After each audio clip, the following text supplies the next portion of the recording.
Electrochemistry के आज के लेक्चर में बहुत ही ज़्यादा महत्वपूर्ण और इंटरेस्टिंग टॉपिक को क्लियर करेंगे। आज का हमारा टॉपिक बहुत ही ज़्यादा इम्पोर्टेंट है, वो बोर्ड एग्जामिनेशन दृष्टिकोण से भी महत्वपूर्ण है और कंपटीशन के मायने भी रखे जाएं तो ये बहुत ही ज़्यादा महत्वपूर्ण स्थान रखता है। आज के टॉपिक को क्लियर करने के बाद इस टॉपिक से रिलेटेड जितने भी क्वेश्चंस हैं प्रयास किया जाएगा उनमें से जो बहुत ही ज़्यादा महत्वपूर्ण न्यूमेरिकल क्वेश्चंस या कंसेप्चुअल क्वेश्चंस जो भी हैं सबको सॉल्व करेंगे। लेकिन पहले शुरू करते हैं आज का टॉपिक जो बहुत ही ज़्यादा आसान है और इंटरेस्टिंग है, एग्जामिनेशन दृष्टिकोण से भी महत्वपूर्ण है। तो आज का हमारा टॉपिक है Faraday's law of electrolysis. Electrolysis के लिए वैद्युत अपघटन के लिए फैराडे का नियम पढ़ेंगे। तो वैद्युत अपघटन के लिए जो फैराडे का नियम है, यह नियम इलेक्ट्रोकेमिस्ट्री का बहुत ही ज़्यादा महत्वपूर्ण नियम है और इसके अध्ययन के तत्पश्चात हम लोग न्यूमेरिकल्स का भी प्रैक्टिस करेंगे। तो आइए आसान भाषा में समझते हैं पहले फैराडे का नियम और इससे संबंधित जो भी अलग अलग तथ्य होंगे सबों की जानकारी प्राप्त करेंगे, फिर क्वेश्चन का प्रैक्टिस करेंगे। तो फैराडे ने जो नियम दिया वह नियम इलेक्ट्रोलाइसिस के लिए, वैद्युत अपघटन के लिए है, जो कि आपने लास्ट क्लास में पढ़ा है। अगर आप इलेक्ट्रोलाइसिस का क्लास मिस किए हैं, छूट गया है, तो पहले आप इलेक्ट्रोलाइसिस वाला वीडियो देख लें, उसके बाद फिर इस क्लास को कंटिन्यू करिएगा। फैराडे ने वैद्युत अपघटन के लिए, इलेक्ट्रोलाइसिस के लिए दो अलग अलग नियम दिए हैं।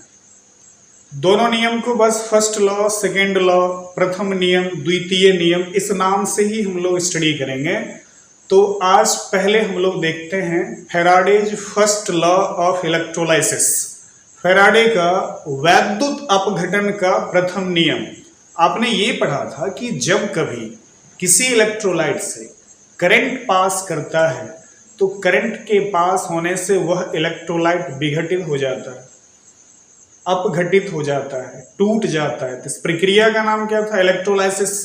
और उस इलेक्ट्रोलाइसिस के लिए, उस वैद्युत अपघटन के लिए फैराडे ने नियम बनाया और उसी नियम का स्टडी करेंगे। नियम को पढ़ने के पहले एक बार फिर से चलते हैं इलेक्ट्रोलाइटिक सेल में। यह एक इलेक्ट्रोलाइटिक सेल है, इस सेल में एक इलेक्ट्रोलाइट है। तो यहाँ जो अंदर में भरा हुआ है ये क्या है? तो ये है इलेक्ट्रोलाइट, वैद्युत अपघट्य इलेक्ट्रोलाइट। इसके बारे में आपने इससे पहले के क्लास में पढ़ा। ये इलेक्ट्रोलाइट है। अब जो इलेक्ट्रोलाइट है मॉल्टन फॉर्म में है, गलित अवस्था में है, और जब वो गलित अवस्था में रहेगा, पिघला हुआ रहेगा, उस स्थिति में आयन बनाएगा। तो इस इलेक्ट्रोलाइट में आयन है, बहुत सारे आयन हैं। आयन में कौन कौन से आयन है? तो कैट आयन और एन आयन है, प्लस वाला भी है और माइनस वाला भी है। तो यहाँ पर ये जो माइनस वाला है, इस माइनस वाले को कौन सा आयन बोलेंगे? तो ये जो माइनस वाला है ये है एन आयन, जिसको आप कहते हैं ऋण आयन, जिस पर चार्ज क्या है? माइनस। और इसमें ये जो प्लस वाला है, ये प्लस वाला क्या है? तो प्लस वाला है कैट आयन, धन आयन। तो किसी भी इलेक्ट्रोलाइट में दो तरह के आयन होंगे। कौन कौन से आयन होंगे? एक धन आयन और दूसरा ऋण आयन। अब यहाँ पर फैराडे के फर्स्ट लॉ को पढ़ने से पहले कुछ और देख लेते हैं। ये जो इलेक्ट्रोलाइटिक सेल है, इसमें ये इलेक्ट्रोड है। इलेक्ट्रोड पर चार्ज कैसा? तो मान लेते हैं ये जो इलेक्ट्रोड है, इस इलेक्ट्रोड पर चार्ज है प्लस और इस इलेक्ट्रोड पर चार्ज है माइनस। तो जिस इलेक्ट्रोड पर चार्ज प्लस होगा उसको क्या कहेंगे? तो प्लस वाले इलेक्ट्रोड को कहते हैं एनोड, हिंदी में भी एनोड कहते हैं। और ये जो माइनस वाला इलेक्ट्रोड है, इस माइनस वाले इलेक्ट्रोड को क्या कहते हैं? माइनस वाले इलेक्ट्रोड को कहेंगे कैथोड। ये हो जाएगा कैथोड। जी, कैथोड को हिंदी में क्या बोलेंगे? तो ये कैथोड ही है। अब इस दोनों इलेक्ट्रोड को, जो कि इलेक्ट्रोलाइटिक सेल का है, इस दोनों इलेक्ट्रोड को एक्सटर्नल सेल से जोड़ देते हैं। बाहर से एक सेल लगाते हैं, एक स्विच भी लगा देंगे तो इसमें बाहर से क्या लगा दें, तो बाहर से लगा देते हैं सेल। सेल का ये पॉजिटिव टर्मिनल है, इसके बाद ये निगेटिव टर्मिनल है। प्लस वाला प्लस से जुड़ जाएगा और माइनस वाला माइनस से जुड़ेगा। एक स्विच भी लगा दिया, स्विच। इसमें दो टर्मिनल है, सेल में भी दो टर्मिनल, ये पॉजिटिव टर्मिनल और ये निगेटिव टर्मिनल। तो सेल से कनेक्ट किए दोनों इलेक्ट्रोड को, अभी कनेक्ट हुआ नहीं है, स्विच ऑन नहीं हुआ है। अब स्विच ऑन होने के बाद क्या होता है, तो जैसे ही स्विच ऑन होता है तो स्विच के ऑन होते ही तो यहां पर इस स्विच को क्या कर दें, तो स्विच को ऑन कर देते हैं, यहां स्विच को बंद कर देते हैं। तो स्विच जैसे ही ऑन होगा तो करंट पास करना शुरू करेगा, और जब करंट पास करना शुरू करेगा, स्विच ऑन होते ही इलेक्ट्रॉन दौड़ना शुरू करेगा, करंट पास करना शुरू करेगा।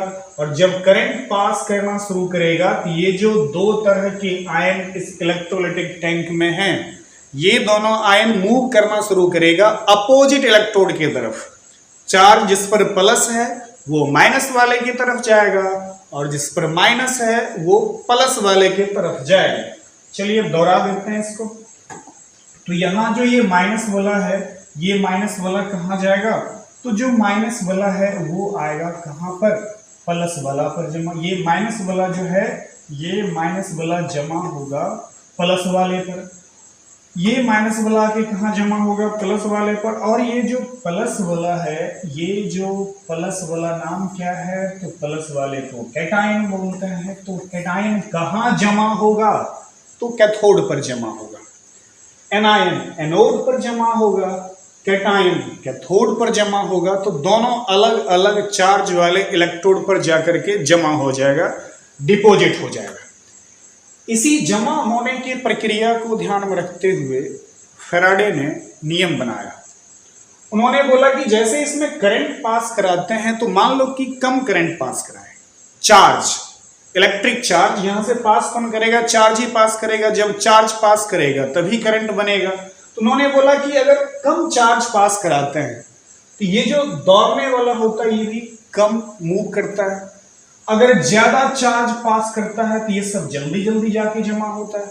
तो जब चार्ज कम पास करेगा तो आयन बहुत ही कम जाकर के जमा होगा, लेकिन ज्यादा चार्ज पास करने से जो जमा होने वाला आयन होगा उसकी मात्रा क्या होगी, ज्यादा हो जाएगी। इसलिए उन्होंने बोला the amount of ion deposited और liberated, the amount of ion deposited on electrode is directly proportional to the quantity of charge passing through the electrolyte. Once again, the amount of ion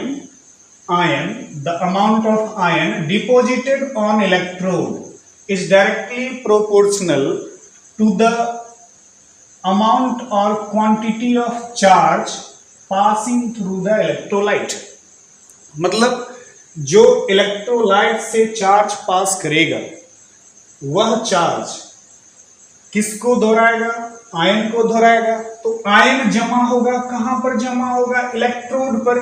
तो electrode पर जमा होने वाले ion चाहे plus वाला हो या माइनस वाला हो, इलेक्ट्रोड पर जमा होने वाले आयन का परिमाण इस इलेक्ट्रोलाइट से प्रवाहित आवेश के समानुपाती होगा। अगर ज्यादा आवेश पास कराएंगे तो ये आयन ज्यादा जाकर के जमा होगा, और अगर कम चार्ज पास कराएंगे तो जमा होने वाले आयन का परिमाण भी क्या होगा, कम होगा। अगर आप इसको समझना चाहते तो एग्जांपल लीजिए कि बहुत सारे बॉयज और गर्ल्स, लड़के और लड़कियां प्लेग्राउंड में खेल रही हैं। अब लड़के लड़कियां खेल रहे हैं, उस कंडीशन में हुआ क्या, बारिश होना शुरू हो गया। बारिश शुरू में जो आया बहुत ही कम क्वांटिटी में आया, जल बूंद बहुत ही कम गिर रहा था। तो जब बहुत ही कम गिर रहा था तो ये सब लड़के लड़कियां हैं जो प्लेग्राउंड में, ये सब बॉयज एंड गर्ल्स जो प्लेग्राउंड में हैं। जैसे ही बारिश शुरू हुआ, जब बहुत कम क्वांटिटी में बारिश शुरू हुआ, तो जो लड़के और लड़कियां खेल रहे तो उनको लगा अच्छा अभी कम ही है, थोड़ा खेलते रहो। लेकिन उसी में से कुछ लड़के और लड़कियां भागना शुरू कर दिए अपने हॉस्टल की तरफ। बॉयज बॉयज हॉस्टल में गए, गर्ल्स हॉस्टल में गए, लेकिन अभी पानी जो बारिश के रूप में आ रहा था उसकी मात्रा क्या है, कम है। लेकिन वही बारिश अगर बहुत तेज होना शुरू हो जाए तो ये सब जो पहले कम कम संख्या में भाग रहे थे, अब बहुत तेज बारिश होगी, उस कंडीशन में आंधी तूफान बहुत तेज आएगा, तो क्या ये जो बॉयज और गर्ल्स हैं आराम से जाएंगे? नहीं, जल्दी जल्दी भागेगा। तो जितना तेज बारिश होगा उतने ही स्पीड में सब भागेंगे अपने अपने हॉस्टल में, बॉयज हॉस्टल में, गर्ल्स हॉस्टल में।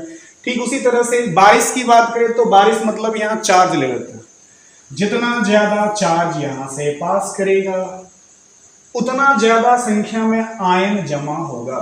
जितनी ज्यादा बारिश होगी उतने ही तीव्र वेग से लड़के और लड़कियां अपने अपने हॉस्टल की तरफ जाएंगे। और यही नियम दिया किसने? फैराडे ने।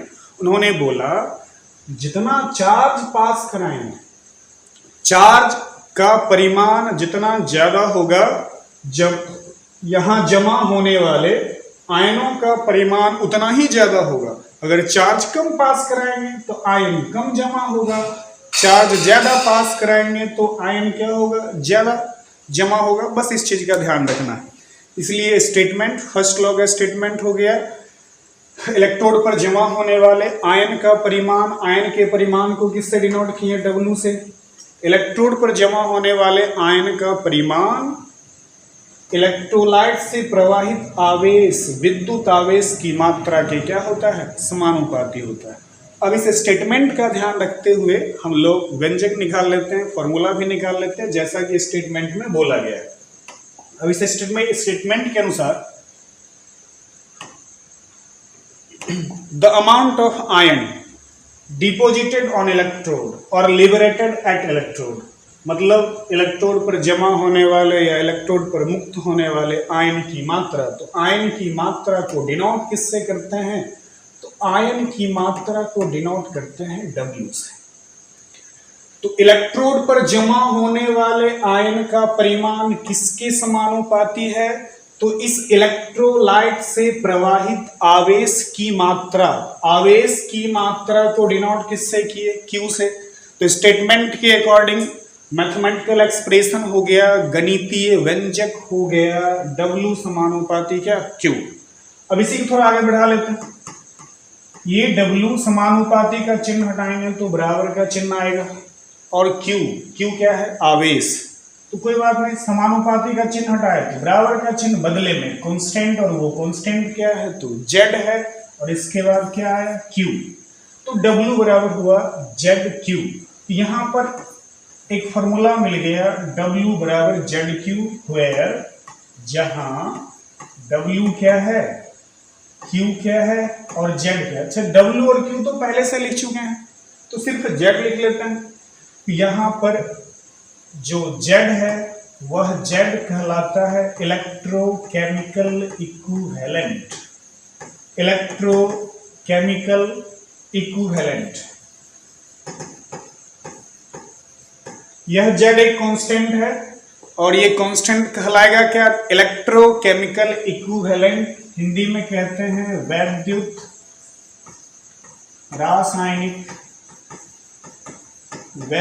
रासायनिक तुल्यांक, इक्विवेलेंट, वैद्युत रासायनिक तुल्यांक। तो W बराबर ZQ फॉर्मूला मिल गया, जहां पर W आयन का परिमाण है जो इलेक्ट्रोड पर जमा होता है, दौड़ दौड़ के जाके बेचारा जमा होता है। कब जमा होता है? जब चार्ज पास करता तब। तो चार्ज क्या है? Q, और ये Z क्या हो गया? कांस्टेंट, और उस कांस्टेंट का नाम क्या? इलेक्ट्रोकेमिकल इक्विवेलेंट, वैद्युत रासायनिक तुल्यांक और समतुल्यांक। अब इसके बाद आपने एक चीज और पढ़ा है। क्या पढ़ा आपने? तो Q बराबर एक फॉर्मूला पढ़े थे IT। ये Q क्या है? आवेश, चार्ज। चार्ज के लिए I मतलब करंट, इलेक्ट्रिक करंट, T मतलब क्या है? टाइम। तो I करंट है, T टाइम है।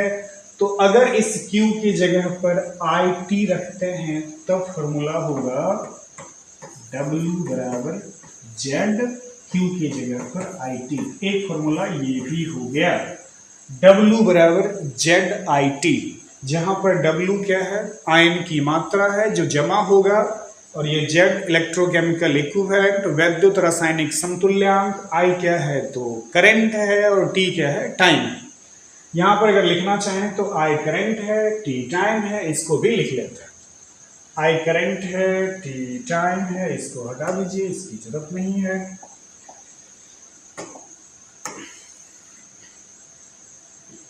वेयर जहां आई क्या है तो आई इलेक्ट्रिक करंट है,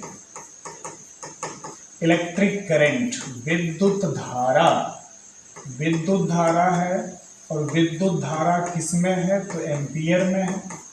विद्युत धारा किसमें होगा तो इन एम्पियर।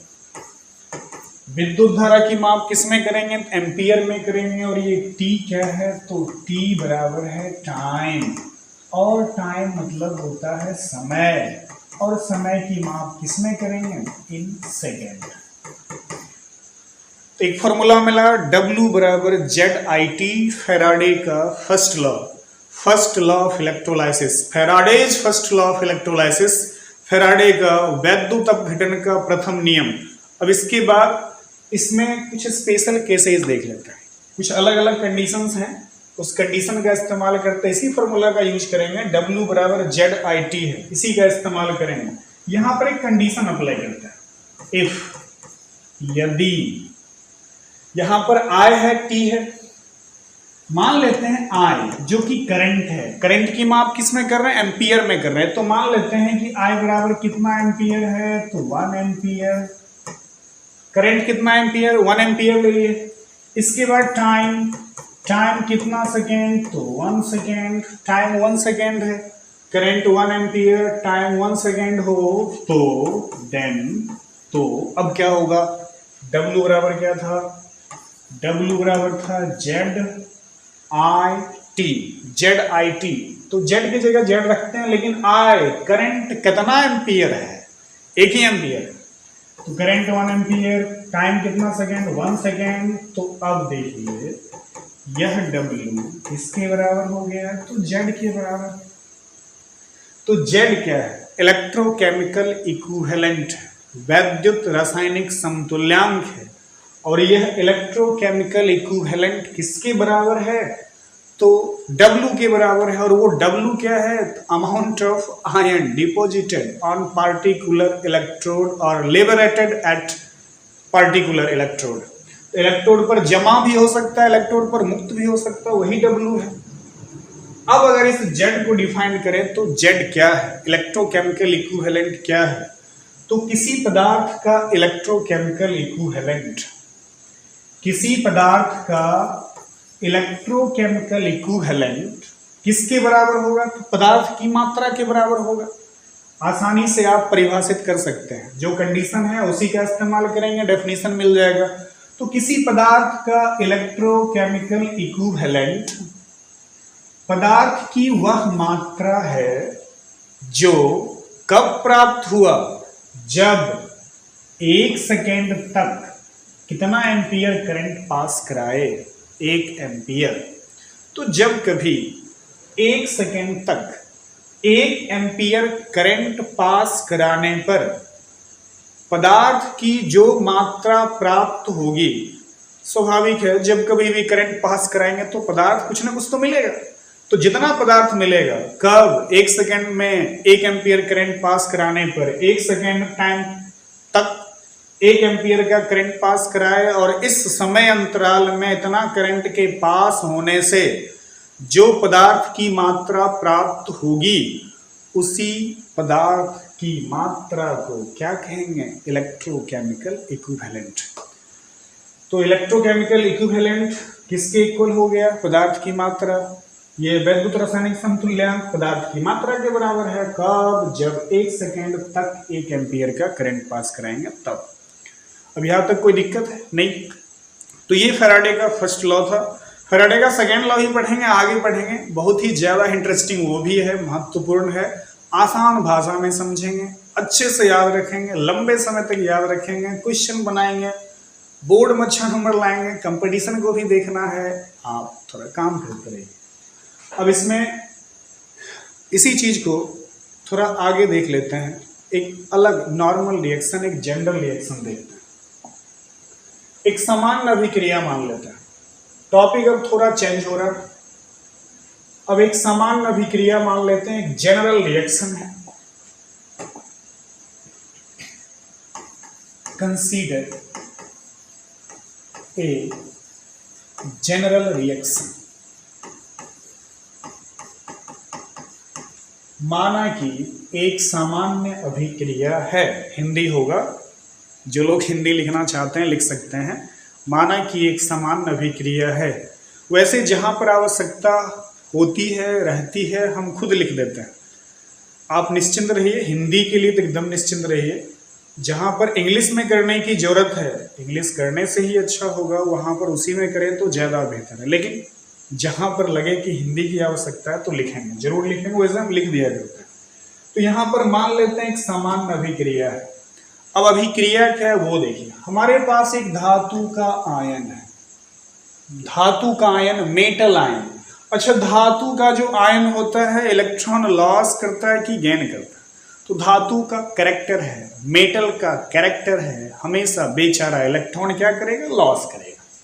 तो एक मेटल है, मेटल इलेक्ट्रॉन लॉस किया तो मान लेते हैं एन इलेक्ट्रॉन लॉस किया। वो एक भी लॉस कर सकता है, दो भी लॉस कर सकता है, तीन भी लॉस कर सकता है, अलग अलग इलेक्ट्रॉन लॉस कर सकता है।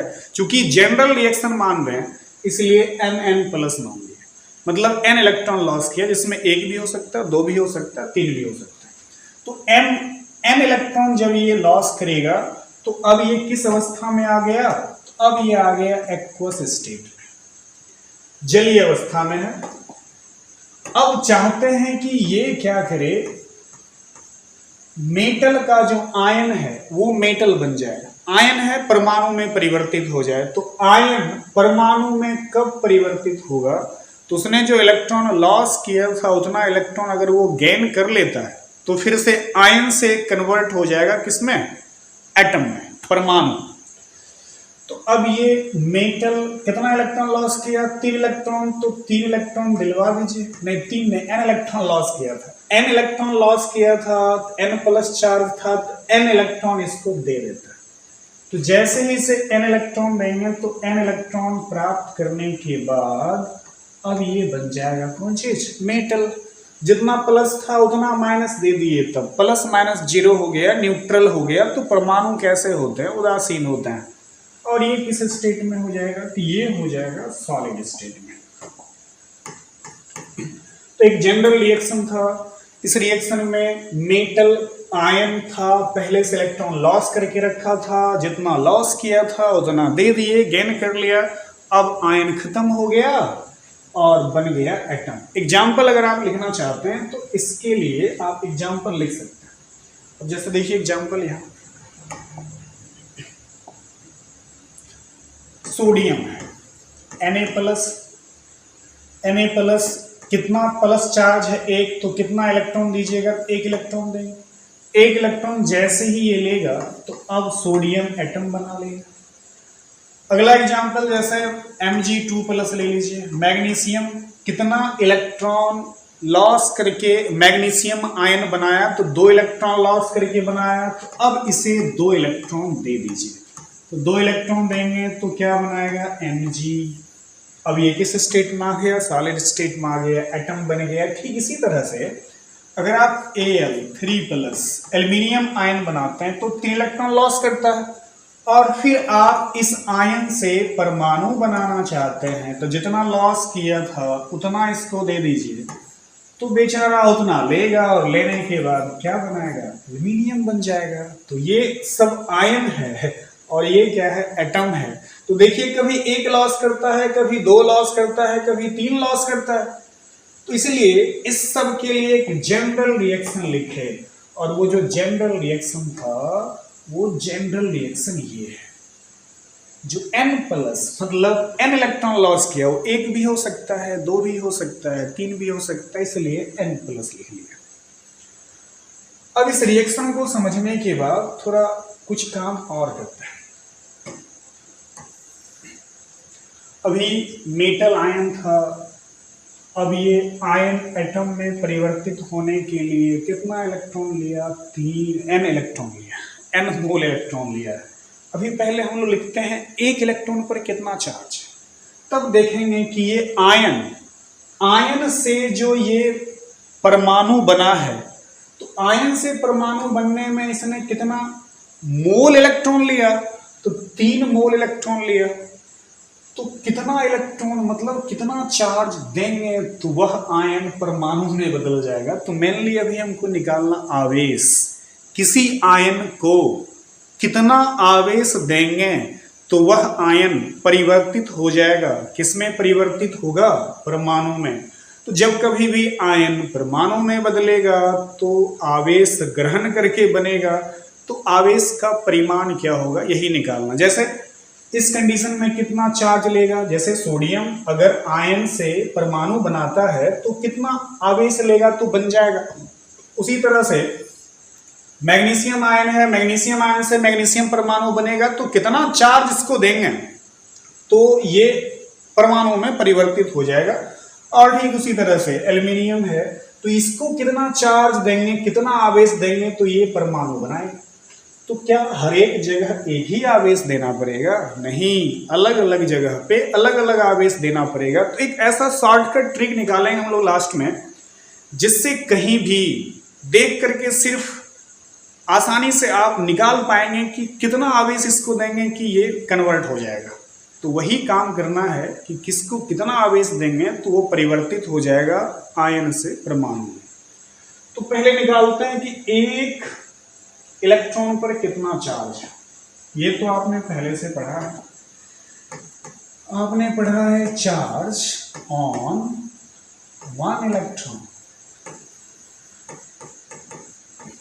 या चार्ज ऑन एन इलेक्ट्रॉन।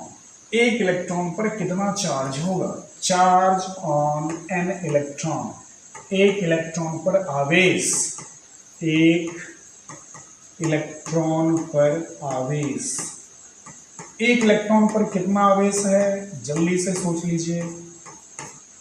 पता चला एक इलेक्ट्रॉन पर कितना आवेश, आपने पढ़ा है 1.602 इंटू 10⁻⁻⁻19 कूलम। एक इलेक्ट्रॉन पर आवेश होता है 1.602 10 का पावर कितना -19 कूलम। अब एक इलेक्ट्रॉन पर इतना आवेश है तो एक मोल इलेक्ट्रॉन पर कितना होगा? क्या कि यहाँ 1 मोल है, यहाँ 2 मोल है, 3 मोल है, तो 1 मोल पर निकाल लेंगे। जितना आएगा वो 10 मोल कहीं पर खर्च हो रहा है 10 से गुना कर देंगे, कहीं पर 5 मोल खर्च हो रहा है तो 5 से गुना कर देंगे। इसलिए हम लोग निकालते हैं 1 मोल इलेक्ट्रॉन पर कितना आवेश होगा। एक इलेक्ट्रॉन पर इतना आवेश, इसलिए चार्ज ऑन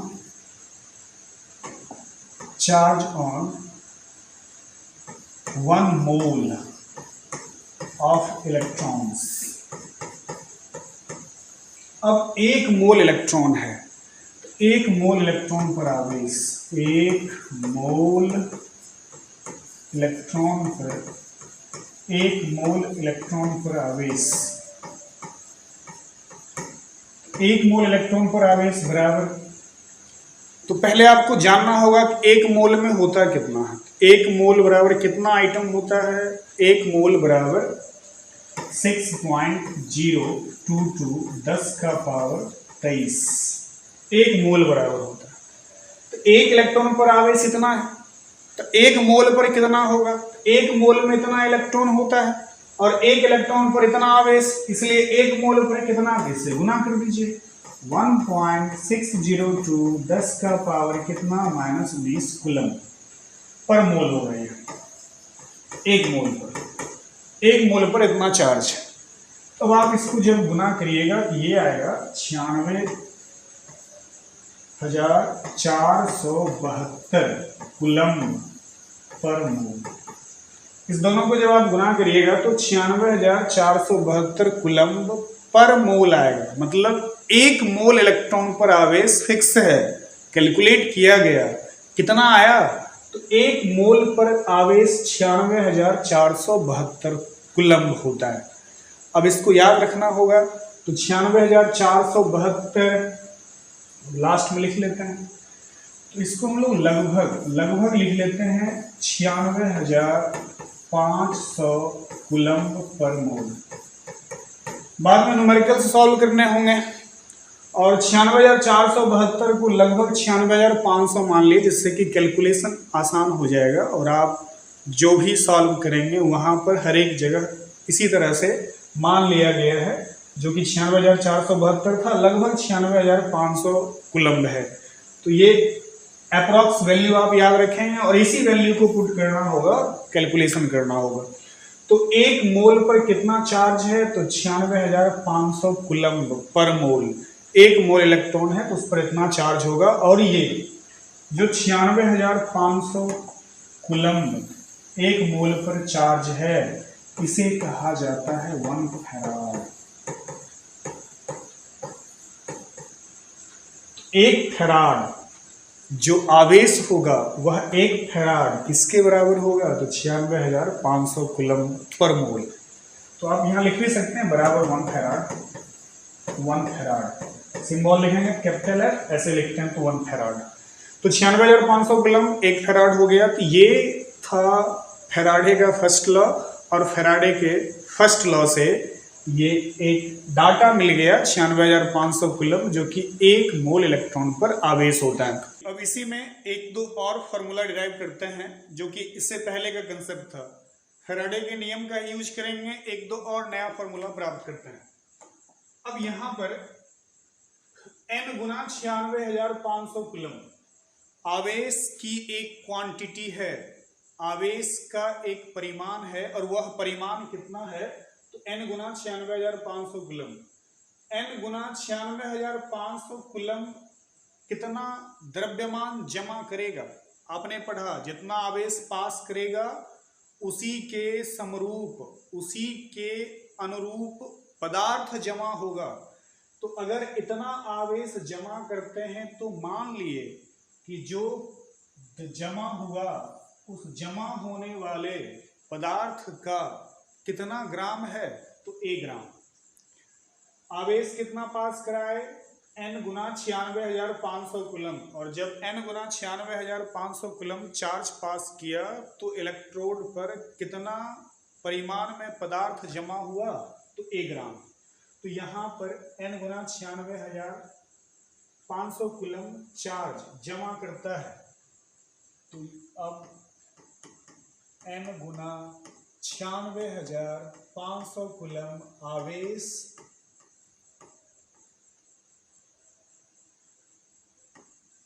जमा करता है या जमा करेगा। तो कितना जमा करेगा, किसी तत्व M का कितना ग्राम, तो तत्व M का A ग्राम। इतना आवेश पास कराए तो A ग्राम पदार्थ जमा हो गया। कुछ ना कुछ तो जमा होगा, जो जमा होगा उसको मान लिया कितना ग्राम, A ग्राम। जो पदार्थ जमा हुआ कितना ग्राम है, A ग्राम। अच्छा, जब n गुना 96,500 कूलम्ब आवेश A ग्राम जमा कर सकता है, n गुना 96,500 कूलम्ब A ग्राम जमा कर सकता है, तो सोचो एक कूलम्ब कितना जमा करेगा।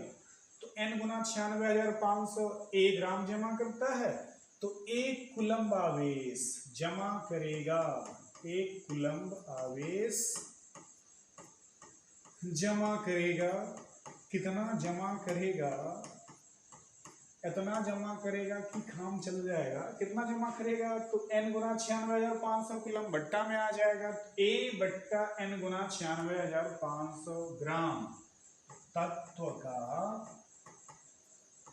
का A बट्टा n गुना 96,500 ग्राम। इसका हिंदी हो गया। तो इतना कूलम्ब आवेश A ग्राम जमा किया, तो एक कूलम्ब आवेश कितना जमा करेगा, तो तत्व का A बट्टा n गुना 96,500 ग्राम जमा करेगा। अच्छा, लेकिन इससे पहले आपने पढ़ा था फैराडे का जब नियम आपने पढ़ा था, तो उसी में आपने देखा था W था Z के बराबर हुआ था। तो W Z के बराबर कब हुआ था, वो जो जमा हुआ था द्रव्यमान, वह द्रव्यमान Z के बराबर कब हुआ था, जब करंट 1 एम्पियर था और 1 सेकेंड तक पास कराए थे, मतलब 1 कूलम्ब हुआ। 1 एम्पियर करंट 1 सेकेंड तक पास कराए तो चार्ज कितना हुआ, 1 कूलम्ब हुआ। तो 1 कूलम्ब चार्ज जमा करेगा, डिपॉजिट करेगा कितना ग्राम, जेड ग्राम, फैराडे के नियम से। तो 1 कूलम्ब आवेश तत्व का कितना ग्राम जमा करेगा, तो जेड ग्राम। लेकिन 1 कूलम्ब आवेश तत्व का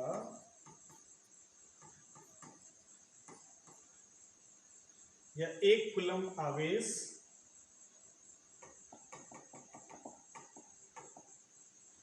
द्वारा जमा होने वाला तत्व का द्रव्यमान,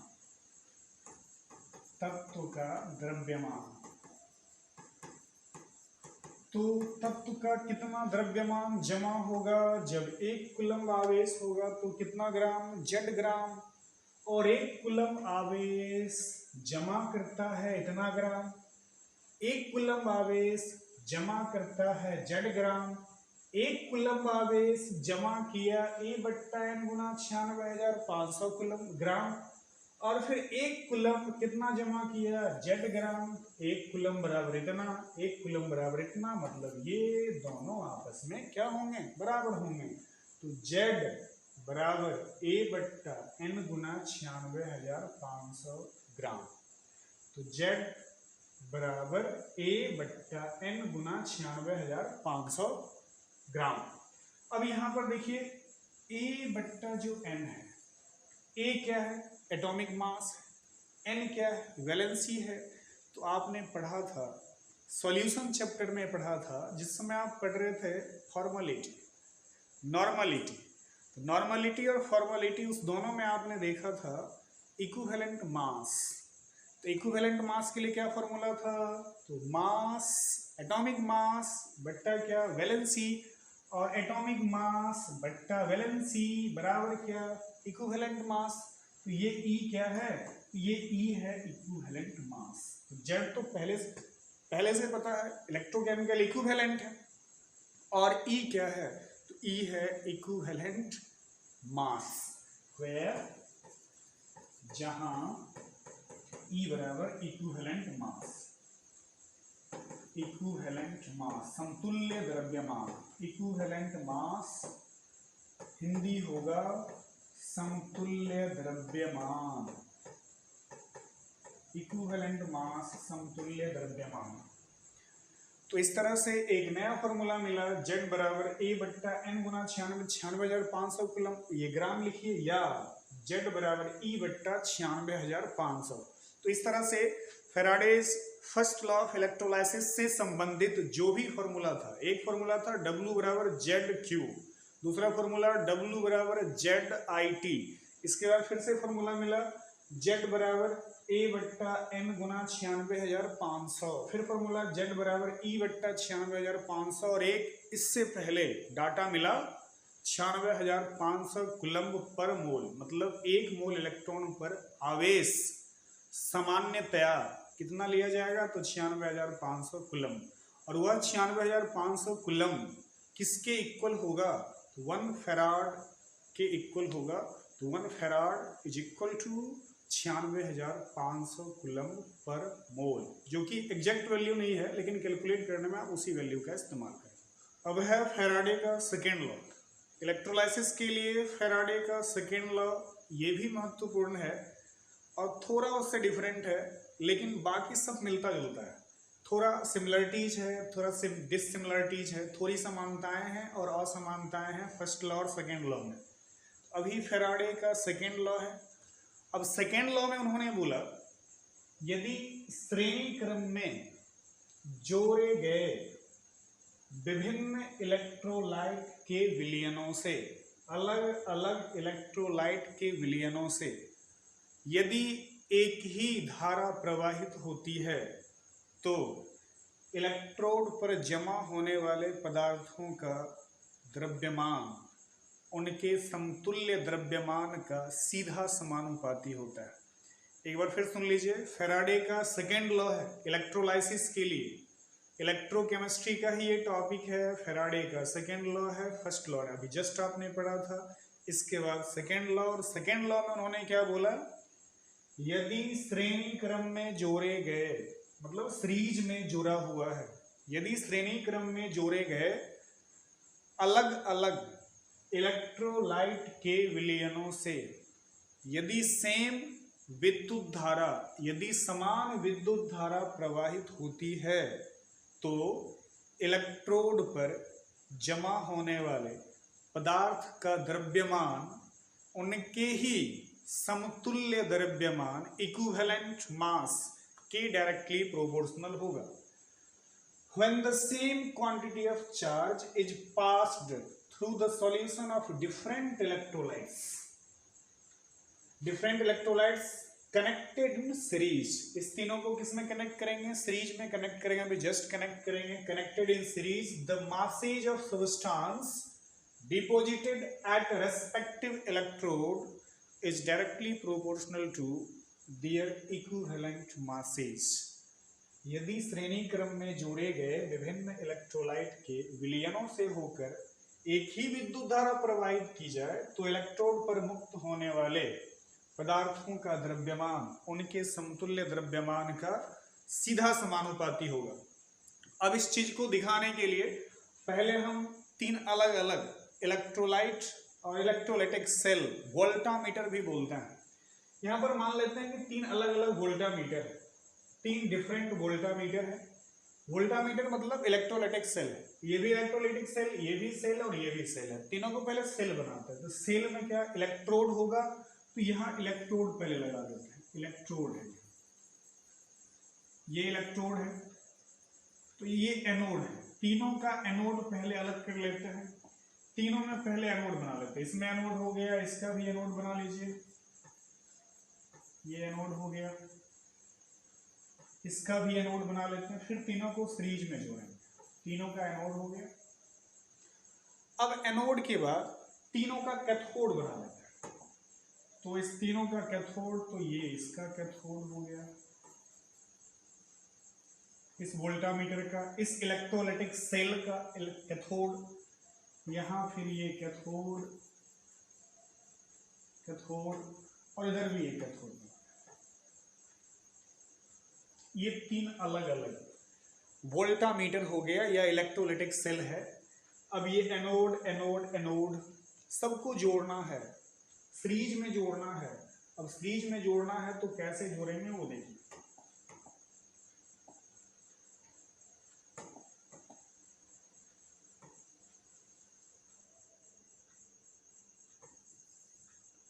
इस तीनों को सीरीज में कनेक्ट करना है, तीन अलग अलग वोल्टामीटर है, तीन अलग अलग इलेक्ट्रोलाइटिक सेल, तीनों को किस में जोड़ना, सीरीज में जोड़ना है, तो तीनों को सीरीज में जोड़ लेते हैं। थोड़ा इसको चेंज कर लीजिए, ये तीनों को किस क्रम में जोड़ेंगे, तो सीरीज में जोड़ेंगे।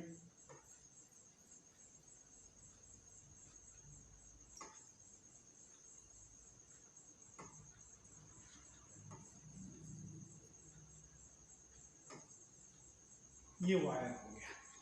अब इसको कनेक्ट करना है, यहां पर ये जो आप देख रहे हैं ये एनोड है, एनोड पर चार्ज क्या होगा, प्लस, एनोड पर चार्ज क्या होगा, प्लस, और एनोड पर चार्ज क्या होगा, प्लस, और इसके अपोजिट कैथोड पर चार्ज क्या होगा, तो जो कैथोड पर चार्ज होगा वो चार्ज होगा माइनस, माइनस, माइनस, और ये माइनस। देखिए माइनस वाला प्लस से जुड़ा है, माइनस वाला प्लस से जुड़ा है, फिर माइनस वाला, ऐसे ही कनेक्ट करेंगे। तो ये सीरीज में कनेक्टेड है। अब इसको एक वायर से, सेल से कनेक्ट कर लेते हैं। अब इसको सेल से कनेक्ट कर लीजिए।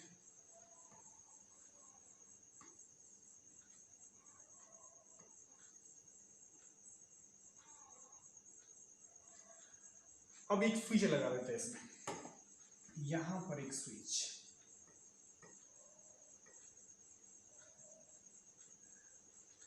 अब सेल का ये पॉजिटिव टर्मिनल किससे जुड़ा हुआ है? एनोड से।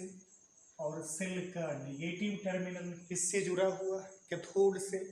ये तीन अलग अलग सेल, और ये तीनों सेल एक दूसरे के साथ किस क्रम में जुड़ा है? तो श्रेणी क्रम में जुड़ा है, सीरीज में जुड़ा है।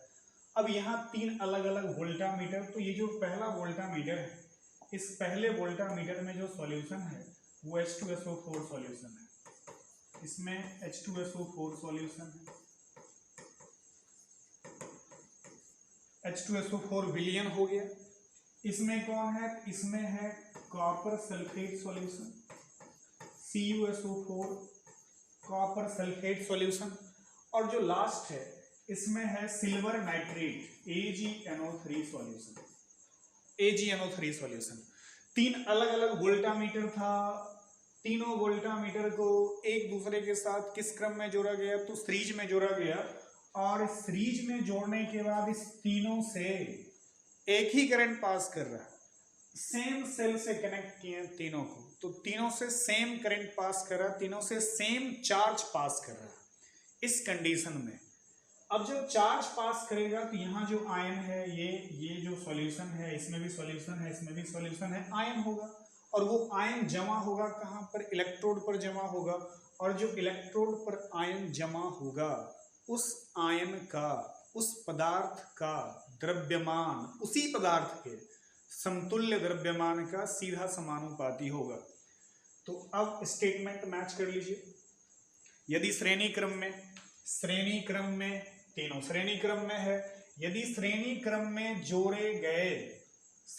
में जोड़े गए इलेक्ट्रोलाइट के विलयनों से होकर एक ही विद्युत धारा, सेम करंट पास करवा रहे सबसे, एक ही विद्युत धारा प्रवाहित की जाए, तो इलेक्ट्रोड पर जमा होने वाले या मुक्त होने वाले पदार्थों का जो द्रव्यमान होगा, वह द्रव्यमान उन्हीं पदार्थों के समतुल्य द्रव्यमान का क्या होगा? सीधा समानुपाती होगा। When the same quantity of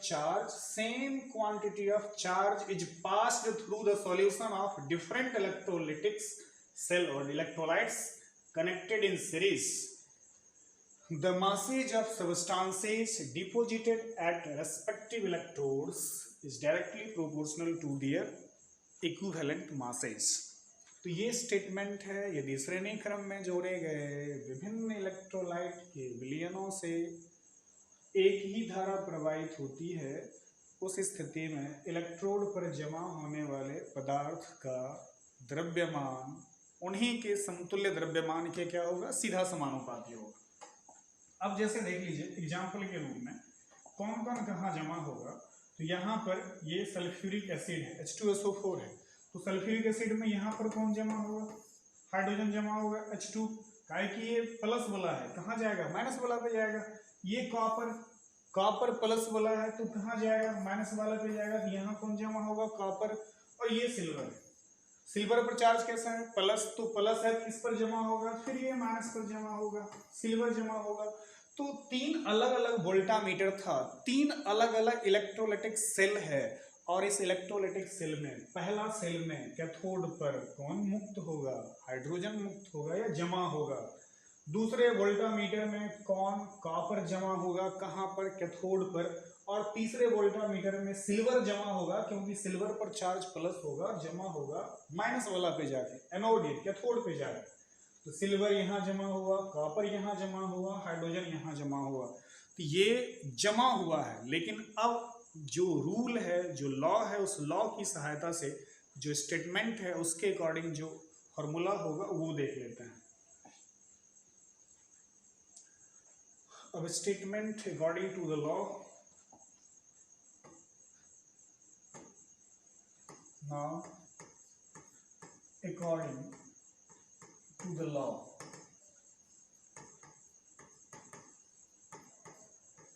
नियम के अनुसार, फैराडे के सेकेंड लॉ के अकॉर्डिंग, सेकेंड लॉ के अनुसार अब क्या होगा? तो जो पदार्थ जमा हुआ, जैसे एग्जाम यहाँ फर्स्ट सेल में कौन जमा हो रहा था? हाइड्रोजन जमा हो रहा था। तो हाइड्रोजन जो जमा हुआ उस हाइड्रोजन का मास, जमा होने वाले हाइड्रोजन का द्रव्यमान हाइड्रोजन के समतुल्य द्रव्यमान के समानुपाती होगा। इसमें कॉपर, जमा होने वाले कॉपर का द्रव्यमान कॉपर के समतुल्य द्रव्यमान के समानुपाती होगा। और यहां पर कौन जमा हुआ? सिल्वर।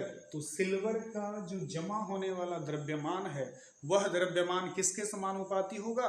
तो सिल्वर के ही इक्विवेलेंट मास के समानुपाती होगा। बस जो स्टेटमेंट था उसके अकॉर्डिंग तो एक का लिख लेते हैं, उसके बाद सबका एक साथ लिख लेंगे। हाइड्रोजन का लिख लेते हैं। तो यहां पर नियम के अनुसार लिख सकते हैं mass of hydrogen deposited, mass of H2 deposited, deposited मतलब जमा होने वाले हाइड्रोजन का द्रव्यमान। एक के लिए लिख लेते हैं जमा होने वाले हाइड्रोजन का द्रव्यमान, या जमा होने वाले H2 का द्रव्यमान छोटा सा लिखिए, जमा होने वाले H2 का द्रव्यमान, H2 का द्रव्यमान अब समानुपाती होगा। किसके समानुपाती होगा? तो हाइड्रोजन के ही समतुल्य द्रव्यमान के समानुपाती होगा। तो यहां पर लिख सकते हैं equivalent mass of hydrogen, equivalent mass of hydrogen. तो हाइड्रोजन का कौन सा द्रव्यमान? समतुल्य द्रव्यमान, H2 का समतुल्य द्रव्यमान। यही स्टेटमेंट था। स्टेटमेंट के अकॉर्डिंग इलेक्ट्रोड पर जमा होने वाले पदार्थ का द्रव्यमान उसी के समतुल्य द्रव्यमान के समानुपाती होगा। तो हाइड्रोजन का द्रव्यमान, जमा होने वाले हाइड्रोजन का द्रव्यमान हाइड्रोजन के समतुल्य द्रव्यमान के क्या है? समानुपाती। अगर कॉपर को जमा करेंगे तो कॉपर का द्रव्यमान कॉपर के समतुल्य द्रव्यमान के समानुपाती, और सिल्वर को जमा करते हैं तो सिल्वर का समतुल्य द्रव्यमान उसके जमा होने वाले द्रव्यमान के समानुपाती। अब अगर इसको फॉर्मूला के फॉर्म में लिखना चाहते हैं तो एक और तरीका है, मास ऑफ, या करके लिख लेते हैं mass of H2 deposited, mass of H2 मतलब जमा होने वाले, डिपॉजिटेड भी लिख लेते हैं, डिपॉजिटेड मतलब जमा होने वाले हाइड्रोजन का द्रव्यमान। तो उधर क्या लिखेंगे? हाइड्रोजन का समतुल्य द्रव्यमान। अब रेशियो में लिख लेते हैं, बट्टा में लिख लेते हैं। हाइड्रोजन पहला में था, दूसरा में कौन था? कॉपर। तो बट्टा में लिखते हैं मास ऑफ, रेशियो में लिख लेते हैं अनुपात, दो का अनुपात करके लिख लेते हैं, मास ऑफ कॉपर डिपॉजिटेड, नीचे भी लिखेंगे बराबर। ऊपर में हाइड्रोजन का मास जो जमा हुआ है तो उधर क्या लिखेंगे? हाइड्रोजन का समतुल्य द्रव्यमान लिखेंगे। तो इक्विवेलेंट, ई से इक्विवेलेंट, समतुल्य, एम से मास, इक्विवेलेंट मास ऑफ हाइड्रोजन। बट्टा में मास ऑफ कॉपर, उधर क्या लिखेंगे? इक्विवेलेंट समतुल्य द्रव्यमान किसका? तो हाइड्रोजन का। इक्विवेलेंट मास ऑफ, नहीं हाइड्रोजन नहीं, यहाँ कॉपर है तो यहाँ क्या लिखेंगे? यहाँ भी लिखेंगे कौन चीज? कॉपर। अब हाइड्रोजन कॉपर का निकाल लिए रेशियो, तो हाइड्रोजन कॉपर के बाद किसका निकालेंगे? कॉपर और सिल्वर का निकाल लेते हैं। तो ऊपर में लिखते हैं और, या ऊपर में क्या लिखे हैं? मास ऑफ कॉपर डिपॉजिटेड, जमा होने वाले Cu का द्रव्यमान बट्टा मास ऑफ कॉपर की जगह क्या लिखेंगे? Silver, mass of silver deposited बराबर, उस तरफ लिखना तो बस मास के जगह पर इक्विवेलेंट मास लिखेंगे। तो इक्विवेलेंट मास समतुल्य द्रव्यमान किसका? कॉपर का, बट्टा में इक्विवेलेंट मास किसका? किसका? तो सिल्वर का। तो यहां देखा जाए तो किसका किसका निकाले? हाइड्रोजन का कॉपर का अनुपात निकाले, कॉपर का सिल्वर का निकाले, और सिल्वर और शुरू वाला कौन था? सिल्वर और शुरू वाला कौन था? तो शुरू वाला था कौन? हाइड्रोजन था। तो ये पहले हाइड्रोजन और कॉपर का अनुपात निकाल लिए, फिर कॉपर और सिल्वर का निकाल लिए, तो बचा कौन? सिल्वर और कौन? हाइड्रोजन। तो लास्ट में एक लाइन लिख सकते हैं, किसका किसका अनुपात लिखेंगे? तो लास्ट में एक लाइन यहीं पर लिख देते हैं, इसी में लिख लेते हैं, और या मास ऑफ किसका, ऊपर में लिखेंगे Ag डिपोजिटेड, Ag डिपोजिटेड, बट्टा में क्या होगा? मास ऑफ Ag, तो बट्टा में हाइड्रोजन लिख लेते हैं, H2 डिपोजिटेड, और उधर मास की जगह इक्विवेलेंट मास ऑफ Ag और इक्विवेलेंट मास ऑफ हाइड्रोजन। तो ये था सेकेंड लॉ, फैराडे का सेकेंड लॉ। फर्स्ट लॉ और सेकेंड लॉ दोनों अब कंप्लीट हो गया। अब बचा सिर्फ और सिर्फ न्यूमेरिकल। अब न्यूमेरिकल अगले क्लास में करेंगे, तब तक स्टडी करते रहिए, पढ़ते रहिए, तैयारी करते रहिए, एंड स्टे मोटिवेटेड।